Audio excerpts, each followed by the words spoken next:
Guilds forced to server transfer to craft legendaries. Yeah, this is. I feel like if they don't have a post-mortem at Blizzard for Shadowlands design, and it isn't like a, well, I mean, you can't be rude to people that you work for, or work with, whoever greenlit the whole legendary crafting, really expensive, really, you need loads of experience. Please, we'll have to tie us into the economy. Never again. Well, see, I'm okay with things being tied to the economy, but it's just the way you balance things. To get the prices to be reasonable for people. Yeah, but that's the problem. Where in a world where there's so many different servers of so many different sizes, True. Again, it's a problem that I think Blizzard generally generally fall foul of when it comes to thinking about player experience, where they never seem to remember that anything past like the back, I guess 0 to the 25th percentile doesn't seem to exist in their head. Oh yeah, they only look at the big bit of the bell curve and they forget about all of the outliers. Yeah, it's like it feels bad. They look at the bell curve and go, okay, well, anything inside this 25 to 75 is pretty okay. Anything from 75 to 100, people are going to feel good, and they don't think, well, people from 0 to 25 are going to be shafted and quit our game, and that's what happens when it's like, okay, you're playing Alliance on a small server that's dominated by Horde, and it's not tied to any server that is like a big, auctionist. Get fucked. Actually, just sorry. It's not as give us money to fix the problem that we sort of created. Yeah. There's one, I mean, not a fix per se, but something that would help in this instance is a sort of regional auction house. But that said, that would vastly change the economy. Mm-hmm. I mean, damn, if there was a regional auction house and you're just sitting there with your TSM sniper script, can you imagine how competitive that sniping would be? How much fucking madness it would be? Because there's plenty of games that actually do just have regional auction houses. Yeah. But as it stands, tricky. So this is a guild, nascent, just saying, Warcraft devs, can you speak to the material shortage and inability to make base items for legendaries on many servers outside of superpopulated ones? Economy is currently super depressed and the legendary crafting requirement is now prohibitive. Interesting. So, this guild, Nascent, reported on Twitter earlier reported that basically, they're having these issues because of how reliant it is on the player market, which basically means that for some of these low pop servers, they're at a bit of a disadvantage in terms of their access to the legendary base items. Saying, guilds are literally being forced to server transfer at WatcherDev, which is Ian's Twitter handle. This has led, I suppose, are they lying? Are their guilds actually server transferring? I guess so. The idea, though, that the game design breaking down and the server stuff being that messy, that is leading to these transfers, that does kind of suck. And it does kind of suck that this is a very real economic problem the players face, that really the only solve is, either do it yourself and craft all those things, which you could then say, oh, wait, hang on. Does that not mean there's demand? Which means a whole bunch of bank could be made, but maybe it's a small server. That's not even that much of a realistic thing. But just, that feeling that players are in this situation and it's like, we'll cough up some money to server transfer and that's kind of the solve. That does feel a bit weird.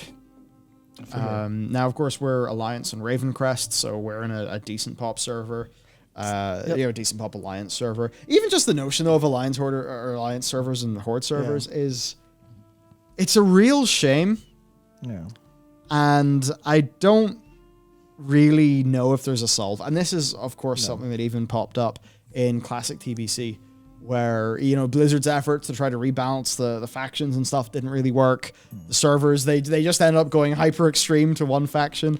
Man, I wonder if there's a way to get around that, because can we not all agree that there's something in Warcraft where just the idea of playing on a perfect 50-50 Alliance Horde server is cool?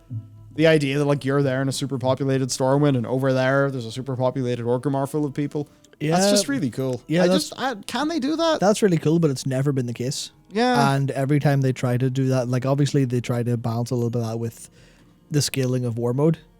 And that just kind of got a little bit abused as well. where it was like, oh yeah, I want to play on the no populated server because I don't PvP and I just want to have the 20 to 30% bonus. So it's that. Well, there's people pointing out cross-faction AH. Yeah, I completely forgot that. Completely forgot about yeah, that. it's weird. So in this case, for this guild, it's not their faction. Yeah, it's like that. Server. It's just that it's a small server. Yep, which I think I've even seen that with like looking at the auction house on Draenor. Legendaries are so much cheaper. It's unbelievable how much cheaper they are there compared to Raven Quest. I've had to, I've borrowed a substantial amount of gold from Takor, but I basically had to bankrupt myself to get Shaman Legendaries. Wow. Yeah, because meal, obviously less supply. Yeah. And you're like, so I'm just completely at the mercy of the people who own this market. Fantastic. That's just how it is, unfortunately. It sort of ends up, sucking. Man, Draenor is such a crazy server. I remember it was the last time I properly made bank in-game. Mm-hmm. It was with one of the shuffles you could do at the start of Legion. But anyway, I remember going to the auction house in Orgrimmar, and it would take like a full 20 minutes to scan. Mm-hmm. And just like even buying items in the AH was the slowest thing. Just because Draenor, like Horde, was such a fucking humongous server. But anyway, yes, how to solve this? Really tricky. I wonder, is there a way that... Because, of course, there's server merges. And you would sort of say in a problem like this, well, all right, this is a problem that this guild is reporting. Mm-hmm. Surely is a broader issue not that, well, the server merges haven't happened, or the realm connections, those haven't happened. I wonder, is there a reason why Blizzard aren't doing as many realm connections? I mean, I remember when they announced the realm connection system in Mists of Pandaria, like, do you remember just how many posts we were getting on them doing realm connections? And I think that like really matters, especially for the economy too. So that was fairly interesting. I wonder, is there maybe even a way so as to guarantee a base minimum size for the market that they could almost do a connected economy? Now, this is getting really messy, I know. But even just something that would solve problems for guilds like this, and I don't know. I just don't like the idea that these poor motherfuckers are stuck in a server where the guild would have to transfer to another server. All their players have got to pay, $25 a character or however much it costs. It's like, man, that would suck. Yeah, this is the awkward thing where I don't even want to say this because it's just so it's such an aggressive approach, but I think that they should just don't put any of the endgame experience for a lot of players anywhere near the economy or the market, because I think they've proven they can't really deal with that all that well. Not only can they not deal with it like literally in terms of balancing how consumables feel, they do an okay job with like the consumables a little bit. Potions are maybe a little bit expensive to use them 2 per pull, but for sure, and runes 1 per pull without just kind of how it works. But I would never admit to not using any of them to you, my raid leader. You would never do that. He definitely doesn't have an add-on installed. It just has every mistake or laziness or being a bit thrifty. Yeah, you're great at the game. So I feel like they should be super careful because they clearly can't manage that. But not even just they can't manage, putting gear crafting into this, but also they can't manage the botting problem. Everyone knows World of Warcraft is just flooded by bots on the economy all day long. There's people who have, people are too good. That's the way to put it. People are too good at optimizing, so people who don't optimize are left out of it, which means I think the economy serves almost no purpose for the vast majority of players, especially as it's been a little bit de-emphasized and they haven't made content around it in a long time. At least not content that's interesting. So I would say they should be super careful, and I would maybe suggest it's worth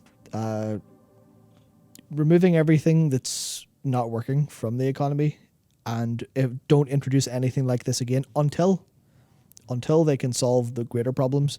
Because I think between RMT, between massive inflation coming from the UBI of warlords that they've had to keep up so people can deal with the inflation, World of Warcraft is just full Zimbabwe at this point in time. It's going to get that way in terms of inflation. Ladies and gentlemen, we've gone full Zimbabwe. Yeah. I assume it's not just a sort of Venezuela, the currencies went crazy situation. Yeah, so I think they need to be very careful how they do the economy, because they have a lot bigger problems than this to solve that are like deeper. True. That's kind of what I'm saying, where the economy stuff is all fine except for all of these deep-rooted issues.